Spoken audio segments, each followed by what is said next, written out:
Smart but sparse changes keep the Pixel 10 Pro XL among the top Android phones.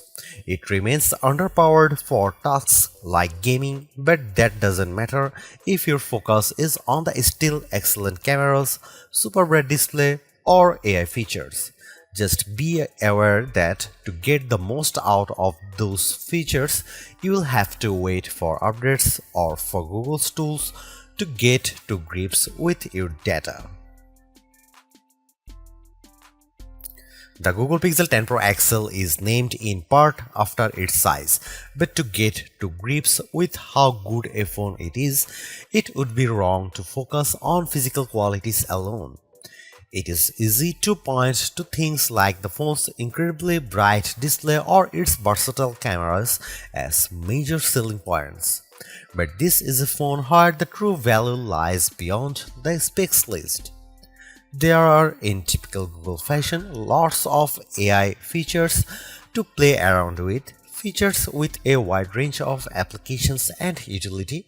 It's just a pity that Google seems to have learned some bad habits from Apple in not having all its features ready for launch day.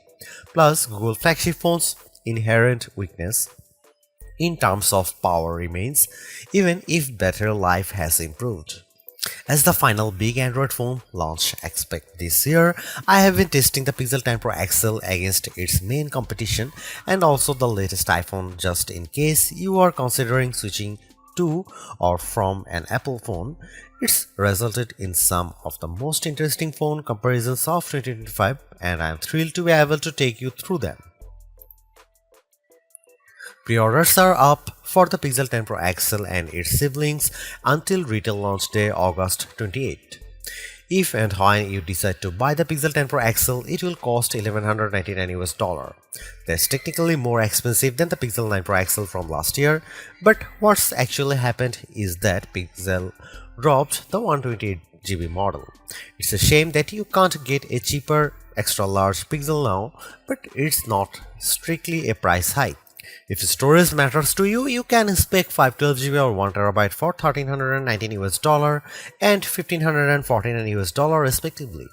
But increasing the storage locks off certain color options. Only Obsidian Black offers all three options, while Jade Green is only available in the basic 256GB. There are no big changes from last year in terms of overall shape or materials. Google is still using matte textured toughened glass on the back, Gorilla Glass Victus 2 on the front and shiny aluminum sides holding them together. There is still a reliable IP68 dust and water resistance rating too. There are alterations to be found if you look closer.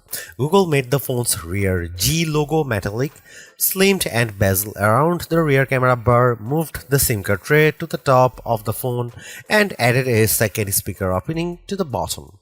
But the only real difference is the overall width. The size change results in a larger display and a total weight that's about 5% heavier than the Pixel 9 Pro XL. That gives the Pixel 10 Pro XL the status of the heaviest of the main flagship phones on sale today, although only by a few fractions of an ounce. One other changes that applies only in US Pixel 10s is the removal of physical SIM support. It's eSIM only for American customers, while the rest of the world can still plug in their nano SIM card. Your four color choices for the Pixel 10 Pro XL are Moonstone Blue Gray, Jade Green, Porcelain White or Obsidian Black.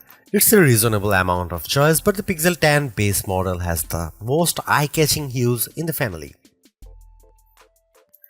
The 6.8-inch 120Hz refresh rate adaptive display on the Pixel 10 Pro XL is slightly larger than the Pixel 9 Pro XLs, but still a little smaller than the equivalent Samsung or Apple models. But the size difference is offset by the Super Actua screen's incredible brightness. Google Pixel 10 Pro XL can reach 2555 peak brightness, where Samsung Galaxy S25 Ultra can reach 1860. And iPhone 16 Pro Max can reach 1553. The results above show just how intense the screen brightness on the Pixel 10 Pro XL can be, even compared to last year's Pixel 9 Pro XL. The Galaxy S25 Ultra does have the advantage of an anti-glare layer in its display, which helps deal with strong single sources of light, but in generally bright environments, and you have an easier time looking at the pixel's screen. Looking to the other results, we see the Pixel 10 Pro XL lags behind the S25 Ultra in terms of color gamut coverage and also color accuracy. In the default vivid color profile, the potential buyers needn't worry too much about that. The Pixel 10 Pro XL is still a great device for watching video or browsing photos on.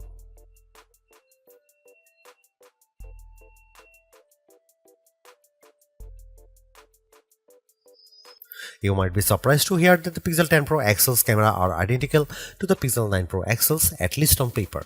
The 50 megapixel main, 48 megapixel ultra wide, 48 megapixel 5x telephoto and 42 megapixel selfie cameras are unchanged from the 2024 model, as all the upgrades are located on the softer side. Here we can see some camera samples of the Google Pixel 10 Pro XL. Let's kick off the comparisons with main camera shot of a cottage. We see the first evidence of the Pixel 10 Pro XL's apparent default processing priority, balancing the brightness of all colors in the shot. This is perhaps why the Pixel's shot is much warmer, with the Galaxy S25 Ultra's image being cooler and brighter. Against the iPhone 16 Pro Max, the Pixel 10 Pro XL also looks less bright but punches up the colors in return. The trees in the background in this view across a park are much easier to make out in the Google photo. And how does it compare against the outgoing Pixel 9 Pro XL? This photo of disused telephone box shows that the Pixel 10 Pro XL gives slightly stronger colors on the blue end of the spectrum, but is otherwise identical to the Pixel 9 Pro XL's image. In the night mode, with our subject being mini bottle of Henderson's relish, we see the Pixel 10 Pro XL struggle to capture the light compared to the Galaxy S25 Ultra, but the Pixel does have less of a red color caused by the curtains in the room than the S25 Ultra, which could be an advantage in some cases. Switching to the ultra-wide cameras and looking over a small stream in a wood, the Pixel's image pales compared to the S25 Ultra's far brighter shot. This is likely as a result of the Pixel's relatively small sensor not capturing as much light and the post-processing not being able to do enough to compensate. Macro mode also uses the ultra-wide sensor, comparing to the Pixel's effort against of the iPhone 16 Pro Max of a pink flower. The Pixel's shot is darker, again likely because of its small sensor, but the image still has good contrast as we can still make out the detail in the flower's center. The final rear camera on the Pixel we need to look at is the 5x telephoto camera, which I pointed at a breeze over a lake. The Pixel has tried to balance the mix of light and shade in the shot, resulting in an apparent lack of color compared to the S25 Ultra, while the Samsung's shot's richer color of the water is appealing. The breeze is blown out in return. The Pixel 10 Pro XL's telephoto camera offers up to 100x max magnification for the first time, except with the power of ProRes zoom. Images at the level are still legible, albeit potentially inaccurate, but let's start at a less extreme 50x. Zooming in on a milestone's curved lettering, it's already obvious that the Galaxy shot is noisier than the Pixel's, but based on my own observation, the Pixel has over-smoothed the stone, removing some of the texture in an effort to clean up the shot. At 100x, this effect is even more noticeable. A stone that's been sitting outdoors for who knows how long is unlikely to be as smooth as the Pixel's shot would have you believe. But in terms of legibility, while both photos still show the lettering clearly, the Pixel shows them in crisper detail. When exporting the images, the Pixel 10 Pro XL conveniently gives you both your original ProRes zoom shot and the processed version, along some interesting comparisons. For instance, we have here a church window about 1000 feet away from where I was standing as I took the photo. It's an impressively sharp shot, but the pixels processing system seemed to have read the stone bars between the glass as wood, adding a vertical grain effect.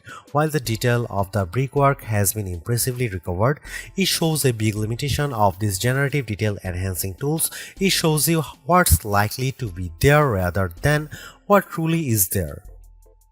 Google enhanced some of the camera's associated features, such as making best take active automatically with enough photos and offering 50 megapixel resolution for portrait modes. But the all-new feature, and the one I spent the most time with, was Camera Coach, the new photography teaching tool that's accessible right from the viewfinder. This is currently in preview, so hopefully it powers will multiply in the future, but right now it's more of an interactive forming tool. It will detect what you are pointing the camera at, offer some suggested compositions, and then give you tips on which camera lens to use, where to stand, and how to position the subject. If you can, it's a fun, personalized way to learn. But there are so many more tools in the Pixel 10 Pro XL's toolbox. I hope more options or perhaps an advanced mode appear in future to help guide users to try even more, like switching between vertical and horizontal shots, setting a manual focus, or adjusting exposure.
Google's updated the chip in its Pixel 10 Pro models with a Tensor G5 and paired Pro models including the 10 Pro XL with 16GB RAM. Considering that previous Tensor-powered Pixels have lagged behind in performance, we were curious to see how this update changes things. As the results demonstrate, the Pixel 10 Pro XL is noticeably improved over the Pixel 9 Pro XL, but is still underpowered when looking at the Snapdragon and A series chips that power the Galaxy S25 Ultra and iPhone 16 Pro Max. The Adobe Premiere Rush video test shows this specially. In my general gaming test of playing the graphically intense RPG XR Stress in order to get a consistent 60 FPS frame rate, I had to turn off anti-aliasing, reduce the resolution from ultra to high and environment quality down to average, and even the game would still experience hiccups. Android flagships with Snapdragon 8 Elite can easily handle this game at maximum settings. Now that the 128GB Pixel Pro XL model has been discontinued, the Pixel 10 Pro XL starts with 256 GB storage with the option to up that to 512 GB or 1 TB storage. This should be speedy storage to load and unload thanks to Google using the UFS 4.0 memory standard with 512 GB or 1 TB of storage on a US model.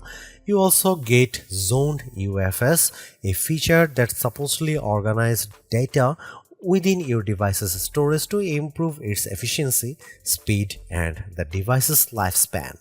We are not sure why this is limited to only a 2 out of 3 storage options and only to American customers, but it sounds like a bonus worth having.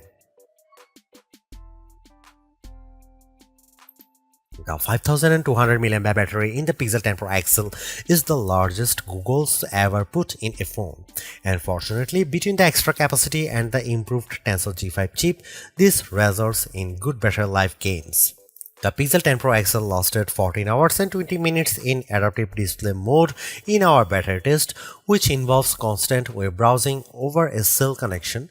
This is almost an hour and a half longer than the Pixel 9 Pro XL achieved, but Google still has catching up to do if it wants to match 17 hours plus that the Galaxy S25 Ultra and iPhone 16 Pro Max clocked.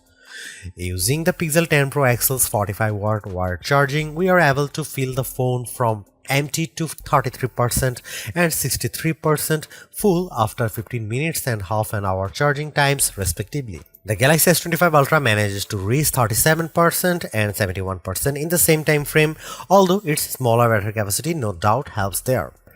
We must also highlight the 25-watt wireless charging that the Pixel 10 Pro XL now supports using the new Key 2.2 compatible Pixel Snap accessories.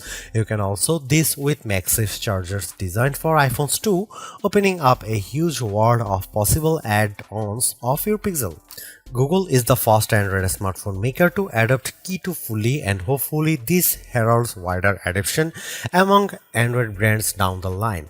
But focusing on the Pixel for now, it means that if you do happen to switch from an iPhone, you can keep using your chargers and some other accessories, saving you spending more on a new set of peripherals. Google's made a few but effective upgrades to the Pixel 10 Pro XL. It's a masterclass in efficiency, changing and improving just enough to stay amongst the top of the pack in the most areas. The display's brightness is unmatched, and the camera's ultrawide perhaps aside offer a balanced, natural look that I can see a lot of people liking. It's unfortunate that the Pixel 10 series is still the lowest powered of the flagship phones on sale today and lags behind its main rivals on battery efficiency. Hopefully, access to Google's latest AI tools makes up for that for anyone who decides to take the plunge, although perhaps give it a couple of months if this is your primary reason. Hopefully, by then the seemingly incomplete Magic Q and the preview version of the camera coach will have been made whole. The Galaxy S25 Ultra may still be a better pick for you if you want more power and power efficiency from your phone. The Pixel 10 Pro may also be a better fit than the XL, considering you only sacrifice display size and battery life for a cheaper phone that's otherwise just as capable as its larger sibling. But the Pixel 10 Pro XL is the most capable and competitive of Google's latest batch of phones. If you are buying a phone right now and want best-in-class software combined with top-tier hardware, this Pixel is probably the one to pick.